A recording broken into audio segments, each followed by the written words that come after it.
Hello दोस्तों, नमस्कार। स्वागत है आपका अपने यूट्यूब चैनल एवी सफलता में। दोस्तों, एवी सफलता के द्वारा पैट की स्पेशल सीरीज़ चलाई जा रही है, जिसमें कि आज हिस्ट्री का दूसरा टॉपिक है, जो कि है वैदिक संस्कृति। चलिए शुरू करते हैं। वेदों की संख्या अगर आपसे पूछा जाए कितनी है, तो 4 है वेदों की संख्या। कौन कौन से हैं? ऋग्वेद, यजुर्वेद, सामवेद और अथर्ववेद। ये हमारे 4 वेद हैं और वेदों का क्रम भी यही है। अगर आपसे पूछा जाए सबसे प्राचीनतम वेद कौन सा है, तो आप ऋग्वेद लगाएंगे।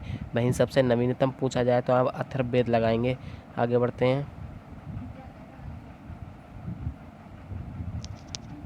तो दोस्तों, यदि वेद त्रयी पूछा जाए किसे कहते हैं, तो आप लगाएंगे ऋग्वेद, यजुर्वेद और सामवेद।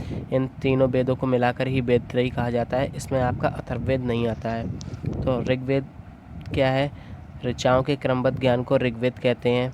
इसमें 10 तो मंडल हैं, 1028 सूक्त हैं और 10,462 ऋचाएँ भी हैं। आगे देखते हैं। गायत्री मंत्र का उल्लेख तीसरे मंडल में हुआ है, जो कि सावित्र यानी कि सूर्य देवता को समर्पित है। ये आपके एग्ज़ाम में सावित्र नाम से भी आ सकता है, तो आपको दोनों ही चीज़ याद रखनी है। वहीं गायत्री मंत्र की अगर रचना पूछी जाए किसने की है, तो ये विश्वामित्र जी ने की है। आगे देखते हैं।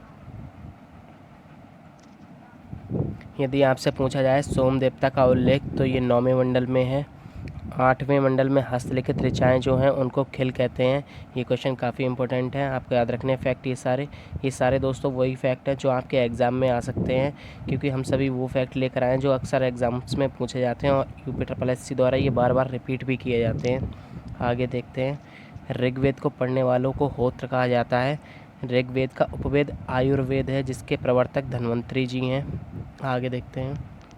ऋग्वेद में कुल कितनी नदियों का उल्लेख हुआ है? अगर आपसे पूछा जाए तो आप 25 लगा कर आएंगे। यानी कि ऋग्वेद में कुल 25 नदियों का उल्लेख हुआ है, जिसमें आपकी सबसे पवित्र नदी सरस्वती जी है। और वहीं गंगा नदी का उल्लेख 1 बार हुआ है।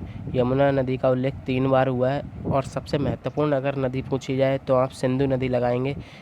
ये आप अच्छे से देख लें, सबसे महत्वपूर्ण में सिंधु नदी लगाना है और सबसे पवित्र में आपको सरस्वती नदी लगाना है। आगे देखते हैं।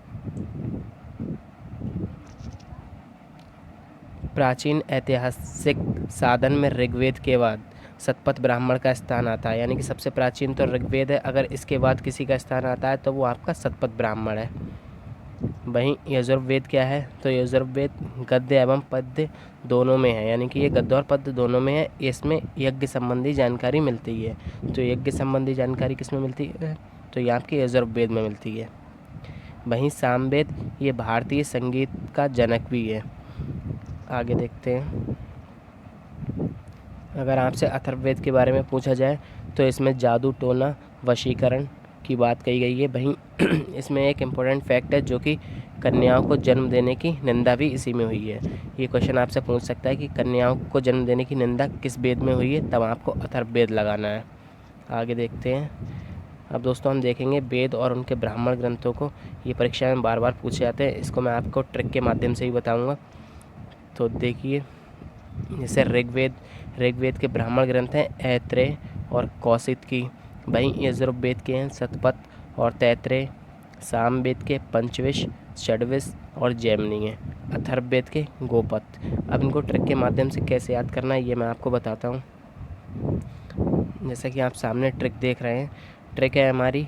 ऋजु की आस में एकता ने 7 गो का विष पिया।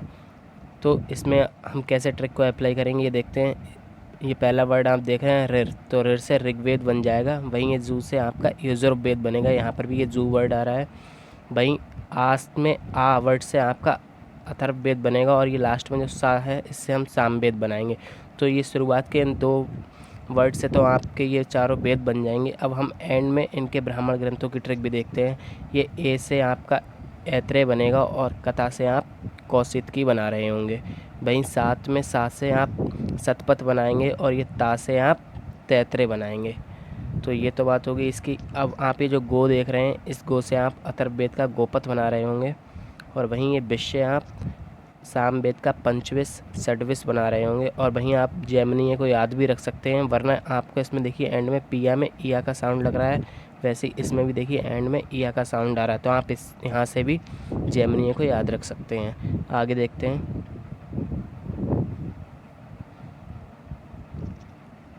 तो दोस्तों आर्य सभ्यता में मनुष्य जीवन की अवस्था, जिनको हम आश्रम व्यवस्था भी कहते हैं, ये 4 दी गई हैं, जिसमें आपका ब्रह्मचर्य 0 से 25 और वहीं गृहस्थ 25 से 30 और वानप्रस्थ 50 से 75 की उम्र में और संन्यास आपका 75 से 100 वर्ष की उम्र में।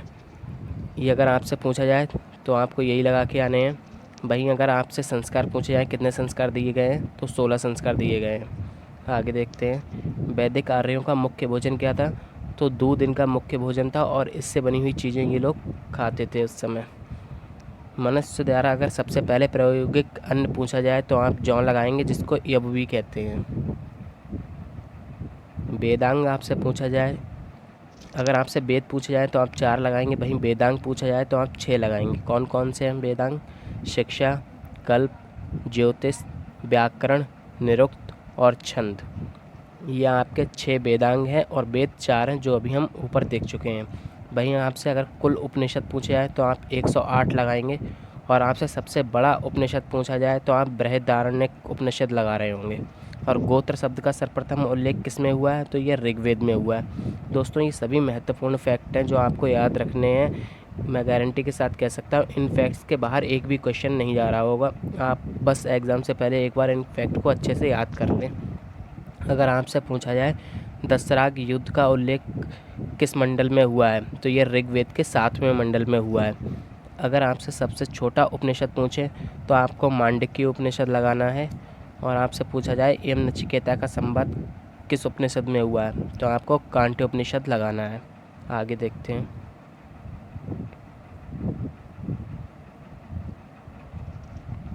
यदि आपसे पूछा जाए तमसो माह ज्योतिर्गमय ये किस में है? तो आप लगा रहे होंगे बृहदारण्यक उपनिषद।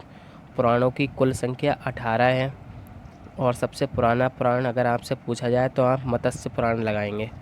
अगर आपसे पूछा जाए भारत को जम्मू द्वीप किस में कहा गया है? तो आप ज्वाला उपनिषद या अग्नि पुराण ये लगा रहे होंगे। वहीं यदि आपसे पूछा जाए सत्यमेव जयते ये वाक्य किस में दिया गया है या किससे लिया गया है? तो ये मुंडक उपनिषद से लिया गया है और इसी उपनिषद में यज्ञ की तुलना टूटी हुई नाव से कराई गई है। आगे देखते हैं, यदि आपसे पूछा जाए अगन्या किसको कहते हैं? तो आप लगाएंगे गाय को। अगन्या का अर्थ होता है ना मारे जाने वाला पशु, यानी कि जो पशु मारने योग्य ना हो वो उसे अगन्या कहते हैं। और ये किसको कहते हैं? तो ये गाय को कहते हैं। आर्यों का मुख्य व्यवसाय अगर आपसे पूछा जाए तो आप कृषि एवं पशुपालन लगाएंगे। और आर्यों के प्रिय देवता पूछे जाए तो आप इंद्रदेव लगाएंगे। वहीं प्रिय पशु पूछा जाए तो आप घोड़ा लगाएंगे। यदि आपके एग्ज़ाम में पूछा जाए श्याम अयस्क किसको कहते हैं? तो आप लोहा लगाएंगे। दोस्तों ये आर्यों द्वारा खोजी गई धातु थी, लोहा की खोज आर्यों द्वारा की गई थी। वहीं अगर आपसे लोहित अयस्क पूछा जाए तो आप तांबा लगाएंगे। यहाँ पर ध्यान देने वाली बात यह है कि यहाँ पर लोहित आ रहा है तो आप लोहा नहीं लगाएंगे, इसको तांबा लगाना है। कहीं गलती से लोहा मत लगा देना, आपको ये याद रखना है। आगे देखते हैं, ऋग्वैदिक कालीन प्रमुख देवता अगर आपसे पूछे जाएँ तो इंद्र जी जो थे वो युद्ध के नेता एवं वर्षा के देवता थे। आगे देखते हैं, यदि आपसे पूछा जाए अग्नि देवता तो ये देवता और मनुष्य के बीच मध्यस्थ का काम करते थे, मीडिएटर का काम करते थे। वहीं यदि आपसे पूछा जाए पृथ्वी और एवं सूर्य के निर्माता कौन है? तो आप वरुण देवता लगाएंगे और यही समुद्र के देवता भी थे। वहीं अगर ध्यो यानी कि ये ऐसे लिखा जाएगा, अगर आपसे पूछा जाए ये तो ये आकाश का देवता एवं सबसे प्राचीन देवता कौन थे? तो आप ध्यो लगा रहे होंगे। यदि आपसे पूछा जाए सोम देवता तो ये वनस्पति के देवता हैं। और मरुत इनको आंधी या तूफान का देवता कहते हैं, यानी कि मरुत आपने सुना होगा। मारुत ये हनुमान जी का नाम भी होता है और उनको पवन पुत्र भी बोलते हैं, तो आप यहाँ से याद रख सकते हैं। यदि आपसे पूछा जाए महाकाव्य कितने हैं तो आप 2 महाकाव्य लगाएंगे। कौन कौन से? महाभारत और रामायण।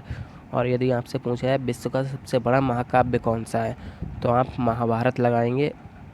इसका पुराना नाम यानी कि प्राचीन नाम जय संहिता है।